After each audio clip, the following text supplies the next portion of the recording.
got a big mouth. Can't help it. I talk from my heart. I'm real. You know what I'm saying? Whatever comes. But my controversy probably. And it's not my fault. I'm trying to find my way in the world. You know, I'm trying to be somebody instead of just make money off everybody. You know what I'm saying? And so I go down past it, having been traveled before, and I usually mess up. But I learn, you know what I'm saying? I come back stronger. You know, I'm not talking ignorant, you know what I'm saying? So I obviously put thought into what I do. In the karma, everything that you do bad comes back to you. So anything that I'm doing that's bad, I'm going to have to suffer for it. But in my heart, I think what I'm doing is right. You know what I mean? And I think heaven is just, when you sleep with a good conscience. You don't have nightmares. And hell is...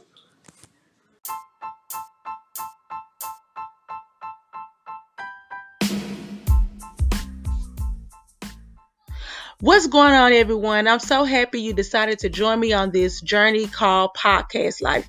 We will be discussing topics like celebrity gossip, life lesson, politics, and etc. This is a judge-free zone. Think of me as that homegirl that is so down to earth that you feel like you've been knowing for years. Remember, over here at the Boomerang Effect, the motto is never judge a book by its cover before opening it up and reading it. And remember, it's okay to agree to disagree. Just stand on what you're saying.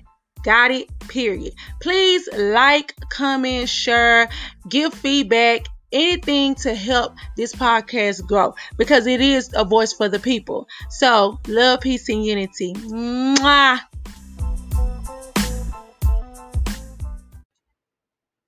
What's going on, everyone? It is your girl, Queen, and this is the Boomerang Effect. Hot topics. Let's jump right on to it. Let's talk about the versus battle, SWV Vs Escape. Now, overall, it was good. Overall, it was very good. If you listen to it or you watch it or whatever, please let me know, what did you think about the versus battle? Who do you think won? Who do you think took home the title of the, basically, who won the match? You know what I'm saying? So, my opinion on the situation was it was a tie, because I honestly think both of the groups had a lot of hit songs, and they also was very good. You got to understand, they're coming from an era, the 90s, where you had to sing, dance, you had to actually have pure talent. I'm talking about, can you go a cappella? Wasn't no auto tune. You was not finna get up on that doggone stage and, was half stepping. That came from the era where you beatboxing, somebody in the group beatboxing while you freestyling or you harmonizing and singing on that beat. So yeah, trust and believe, I definitely was impressed and was not disappointed in the versus battle. Let's just break down the details of some of it.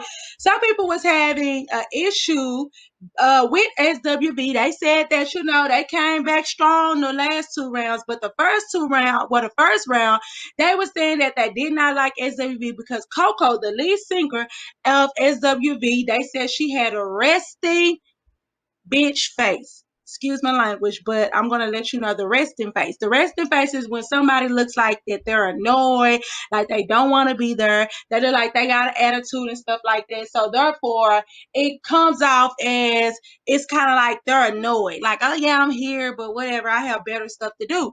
So a lot of people was giving her a lot of flack on that. They were saying that, like, hey, she's really killing the vibe. She's not interacting and stuff like that. So Coco came out the following day and let people know the reason why she was looking like that. And she said that the reason why she was looking like that and acting like that at the first round or whatever is because that somebody was killed right in front of her. A lady was killed right in front of her at her hotel.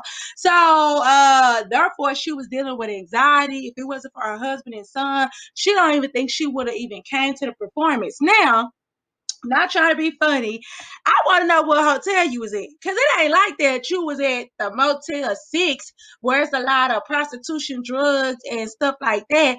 I really do want to look into that story, because I just thought that was crazy how she was at a hotel. A shooting had just happened before the versus battle. Somebody got shot in front of her, and it was no reports of it. I don't even think her band members even confirmed the situation, and they was there. So I was kind of confused when she said that. I mean, rest in peace to the lady that it happened to, because I definitely know that would have been a shocker.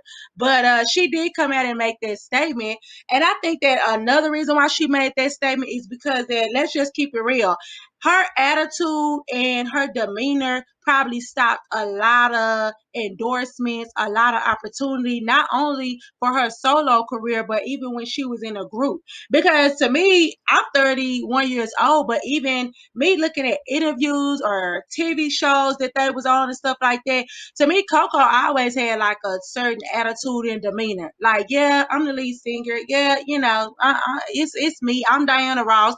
But in reality, she could be really cool. I know we have a lot of people that we know that looks like that they could be stuck up and hateful and mean, but when you actually get to know them, they're really cool and down to earth. So let's not judge Coco by her expressions or her face. She been doing it since the 90s, probably since birth.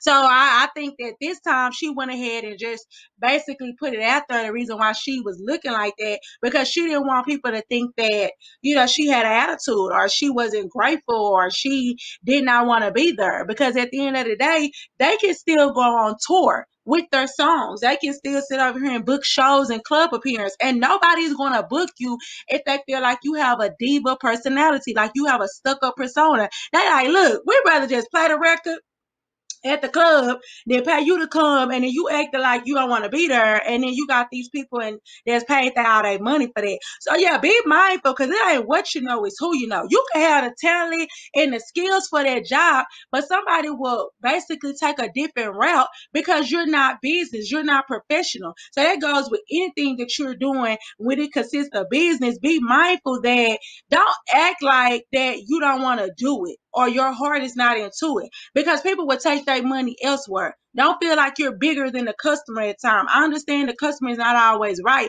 but it's a lot of people that feel like that, hey, it's me. You already see what I can bring, so it's either take it or leave it. Leave it.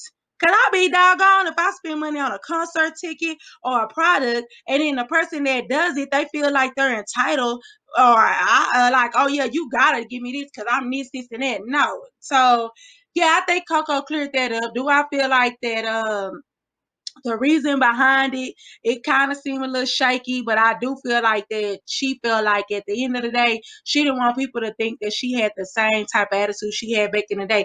And let's just keep it real. Coco is the lead singer.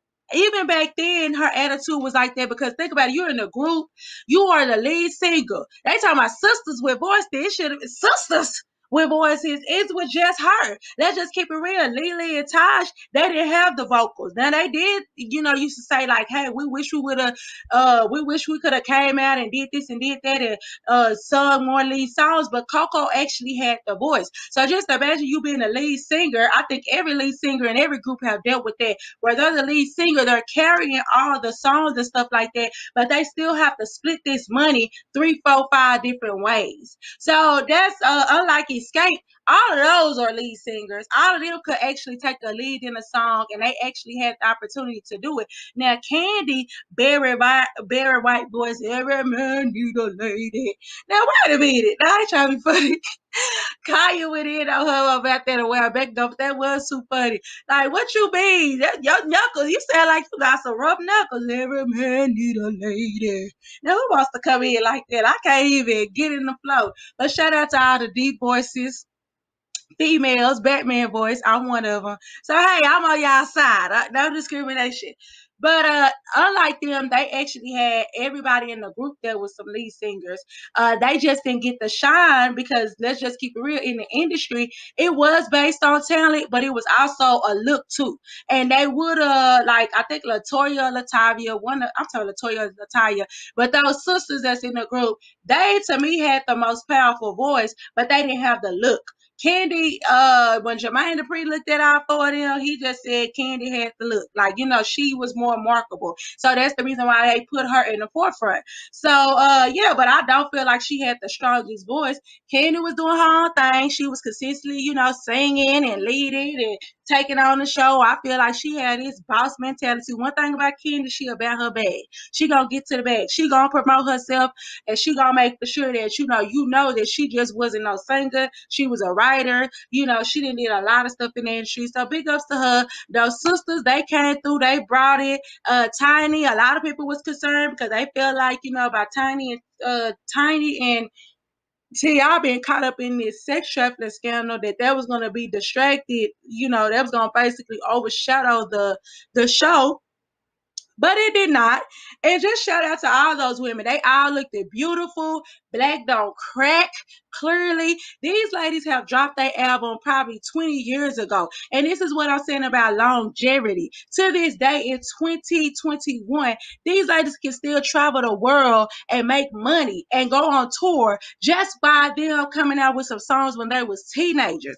That's the reason why I simply say I can respect what they did back in the day with the industry. Yes, they came out with a lot of BS deals, like far as music deals. They was getting over on a lot of these artists. But at the end of the day, they made for sure that they wasn't presenting us with BS.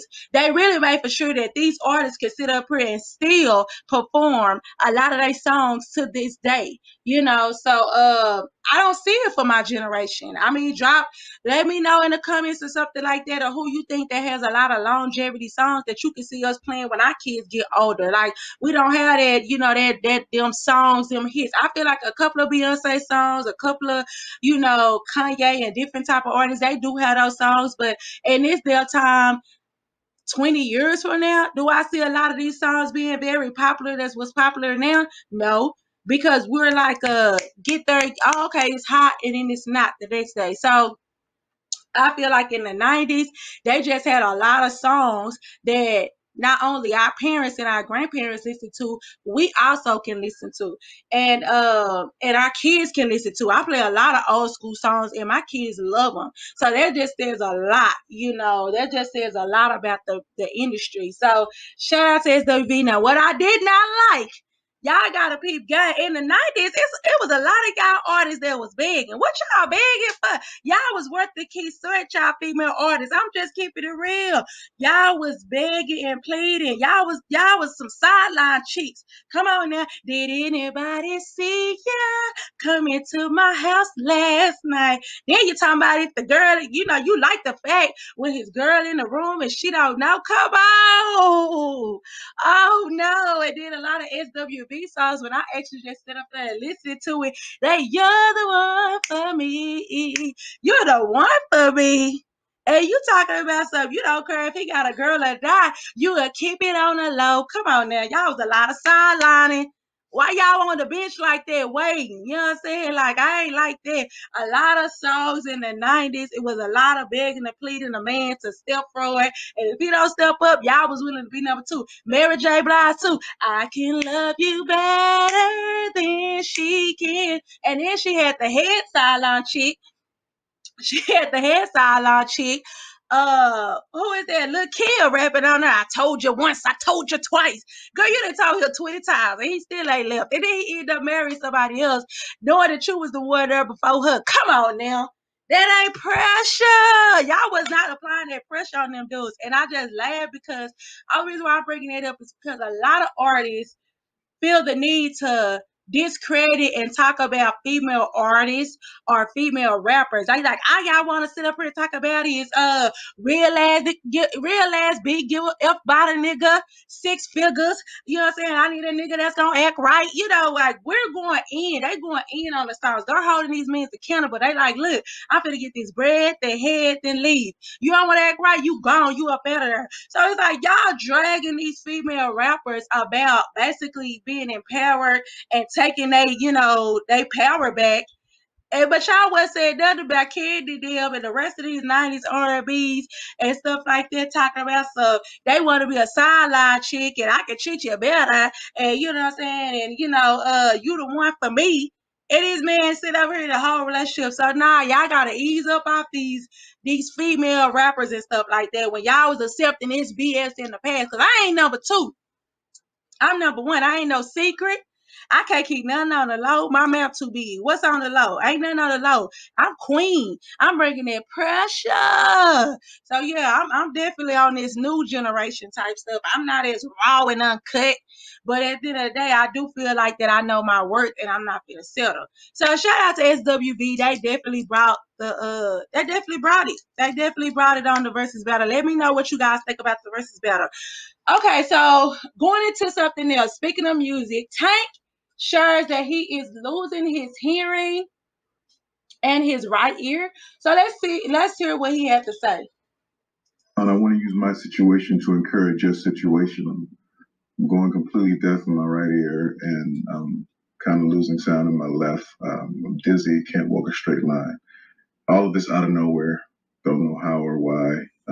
Seen the doctors, got MRI and all that good stuff going on, medication, all of that. But, you know, it still hasn't given me a reason to give up. Still hasn't given me a reason to stop feeling like I can do and be everything that I've set out to be. The goals are still the same: to be great, to be the greatest. And I want to say that to you too. No matter what you're going through, no matter where you find yourself, whether your body's failing you, whether your mind is failing you, whether your spirit is failing you, keep going, keep pushing. I'm gonna document my process just to show you the fight, just to show you that you're still in it. We're still in it. So much love to you, and let's keep fighting. So I'm going through something right now. Okay, so that was Tank, and let's keep him in our prayer. That was a message, period. I think I love Tank. A lot of people do not like Tank, and the reason why they don't like Tank, a lot of dudes and stuff like that, I noticed they do not like Tank because they feel like that he have said a lot of stuff that was suspect.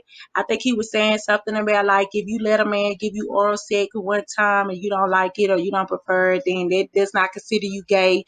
It was just a lot of stuff. He liked to get his salad tossed. He just basically have been vocal about a lot of stuff. He have performed that Pride, and people are so pressed about that because they just like, but nah, he this is that.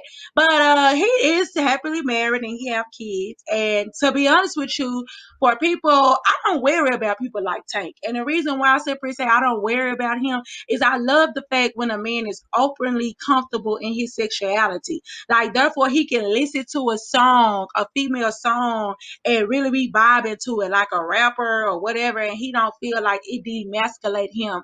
Or he can speak on certain type of stuff that he like and don't feel the need to uncomfortable. Like, it doesn't make him uncomfortable. Don't get me wrong, a lot of stuff could be suspect, but I don't worry about people like Tank coming out and saying different stuff about his sexuality. I worry about the ones that are overly pressed, like the ones that are overly upset, and then they feel uncomfortable about this man sharing his views on different type of stuff. So I definitely do not, care about that. I feel like he has a lot of good music. His music is amazing. Let's just keep it real. Like, I love his music. Come on now. I was working on Baby Number 4, listen to his album. That Sex, Love, and Pain. You know what I'm saying? Yeah, come on, that is pressure. I was on that. You play his whole CD from beginning to end. I'm talking about, say, you coming up out there strong with a baby, maybe twins. That's just how much I love Tank. Like, he definitely have good music.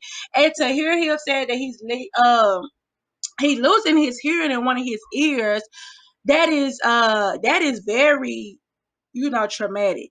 And I know that can really cause a lot of heartache and pain, but I'm glad that he's in a positive mindset, because you have to be careful with your tongue and speaking stuff over yourself, because your tongue is very powerful.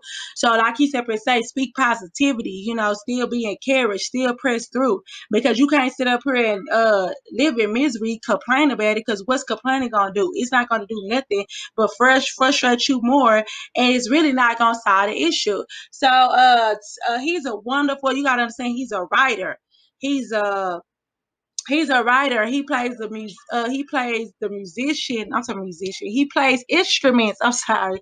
He does a lot of stuff. And Tank has honestly been out for a long time. He has been out way back in the day. Aaliyah uncle was his manager, or the person who discovered him. So he has actually been out for a long time and did a lot of background vocals. I know he sang with Jamie Foxx and a lot of different people that you would be surprised. So shout out to Tank. Let's keep him in our prayers and stuff like that. And let's just hope for the best for him. So I'm rooting for Tank. Last topic of the day is Ellen DeGeneres. Ellen DeGeneres is ending her talk show host on the 19th season. So 2022 will be her last season. She's ending it at 19. Like, she's over it. She don't want to do it no more. She's saying that it's not challenging anymore. And when you're creative, you love a challenge, and now it's not becoming to be challenging. Yeah, I think that's an excuse, because a lot has to do with her being in like a sex trafficking scandal of kids. A lot of reports have came out about her about that. And then on top of that, during the pandemic, a lot of her workers had came out and exposed her for being a-hole, like far as a boss and the person that's over the show. They feel like, well, hey, you guys love Ellen so much and she's this and she's that to the public and stuff like that. But behind closed doors, she's really a shitty person. She treats us wrong. You know, she doesn't respect us. You know, we're like peasant to her. She has racist ways. That just was going in. And therefore Ellen decided that next year will be her last season. She's not coming back. She's not going to redo it. Look, Ellen said, look, y'all don't like me. She felt like, oh, dude, Denzel Washington off a trading day. Like, what? I'm the head honcho. Y'all don't want me. Y'all want to go against me. And so I see it from both point of view. What's your view on that? Because do you feel like that your boss or manager, well, your boss or whatever, somebody who give you checks or whatever, they should have a level of respect and show you a lot of, remorse when it comes down to different stuff? Or do you feel like at the end of the day, being a boss or whatever, long as they cut you your check, you good? I always feel like that.